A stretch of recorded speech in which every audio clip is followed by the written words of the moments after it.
Bu hikaye dünyaya bakışınızı tamamen değiştirecek. Henüz 20'li yaşlardayken okuduğum bir kitapta hayata bakışımı tamamen değiştirecek, asla unutamayacağım bir hikaye okudum. Merak etmeyin, hiç uzatmadan kısaca bu mücevheri sizlerle paylaşacağım. Hikaye şöyle başlıyor. Bir gün Hazreti İsa yolculuğu esnasında bir adam ile karşılaşıyor. Adam kendisine birlikte yolculuk edebilir miyiz diye soruyor ve Hazreti İsa kabul ediyor. Yolculuk esnasında yemek için bir nehir kenarında duruyorlar. Hazreti İsa heybesinden 3 adet çörek çıkarıyor. Çöreklerden birisini kendisi, diğerini adam yiyor. Derken Hazreti İsa nehre kadar gidip geldiğinde 3. çöreğin kaybolduğunu görüp adama 3. çöreğe ne oldu diye soruyor. Adam bilmiyorum diye cevaplayınca Hazreti İsa pekala diyor ve yolculuğa devam ediyorlar. Ormanlık bir alanda bir geyik ve yavrularını görüyorlar. Hazreti İsa geyik yavrularından birini çağırıyor ve geyik gelince onu kesip pişirip etinden yararlanıyorlar. Hazreti İsa kalıntılara bakarak Allah'ın izniyle canlan deyince kalıntılar bir araya gelip geyiğe can veriyor ve geyik tekrar annesine doğru koşuyor. Hazreti İsa adama dönüp sana bu mucizeyi gösteren Allah için soruyorum, 3. çöreğe ne olmuştu diye soruyor. Adam yine bilmiyorum diyerek cevaplıyor.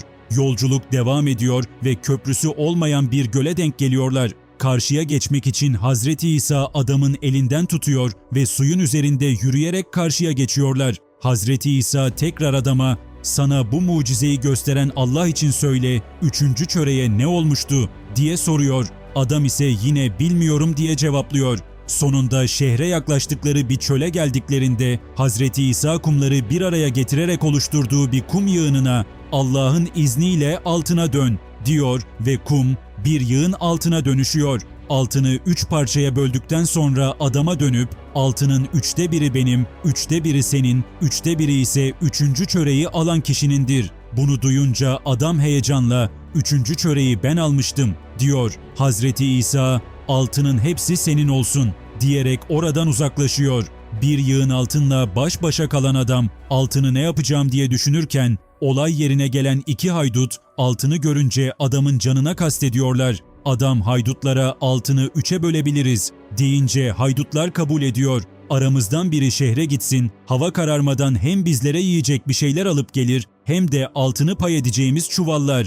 2 kişi altınların başında beklerken diğeri şehre gidiyor. Bekleyenler aralarında fısıldaşıp adam gelince onu öldürür, altını 2'ye böleriz, böylelikle payımız artar diye karar veriyorlar. Şehirden dönen adamı oracıkta öldürüyorlar. Fakat hesaba katmadıkları bir şey var ki şehre giden adam da alacağım yemeği zehirlerim, onlar yer ve ölürler, altının tamamı da bana kalır diye düşünmüştür. Adamlar yemeği yediklerinde kendileri de ölünce bir yığın altının başında 3 ceset öylece sahipsiz kalıyor. Oradan başka yoldaşlarla geçen Hazreti İsa olup bitenlere bakıp neler olduğunu Allah'ın izniyle anlayınca çevresindekilere dönüp anlatıyor ve işte dünya bundan ibarettir, ondan sakının diyerek noktayı koyuyor.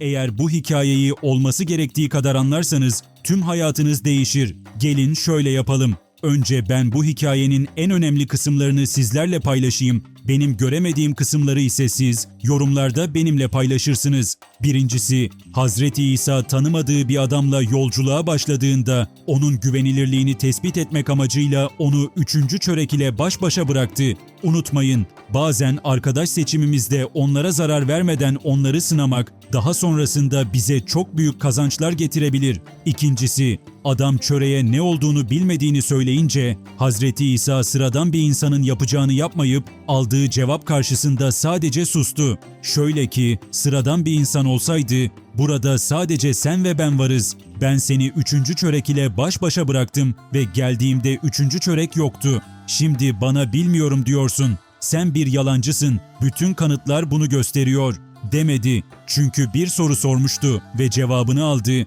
Aldığı cevaba saygı duydu ve sabırla bekledi. Çünkü elinde karşısındakini suçlayacak bir itiraf ya da yeterli kanıt yoktu.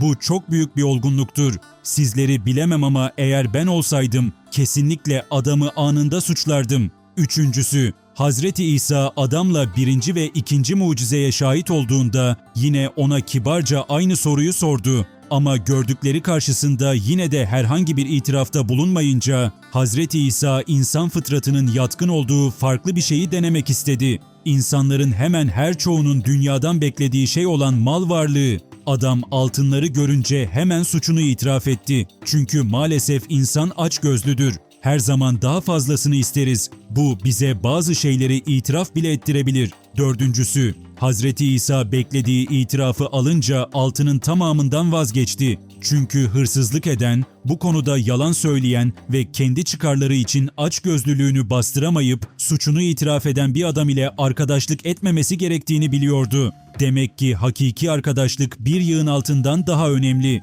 Beşincisi, Hazreti İsa gidince gelen haydutların altın için adamın canına kastetmesiyle adam altını 3'e bölmeyi kendisi teklif etti. Buradan da anlıyoruz ki insanın yalnızca bir kere sahip olacağı yaşam insanı her şeyden vazgeçirebilir. Altıncısı, haydutların da fıtratlarına karşı gelemeyip açgözlülük etmeleri bir cana kıymalarına kadar gitti. Fakat yine açgözlülük eden adamın da aynı şeyi düşünme ihtimalini göz ardı ettiler ve kendileri de öldüler. Gördüğünüz üzere hikayenin sonunda yalnızca ortada kalan altına bir şey olmadı.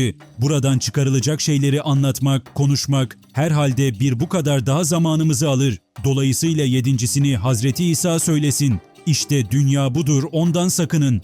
Bu hikayenin bana kattığı bu önemli dersleri sizlere anlatmaktan mutluluk duydum. Umarım faydalı bir video olmuştur. Bunun gibi nice mühim konular hakkında başka videolarımda görüşmek üzere, sağlıcakla kalın. Gelecek videolardan haberdar olmak için kanala abone olup videoyu beğenerek daha büyük kitlelere ulaşmasına vesile olabilirsiniz. Hikayeyi duymaya ihtiyacı olduğunu düşündüğünüz arkadaşlarınıza gönderebilir, benim görmediğim şeyleri yorum yaparak benimle paylaşarak beni sevindirebilirsiniz. Hoşça kalın.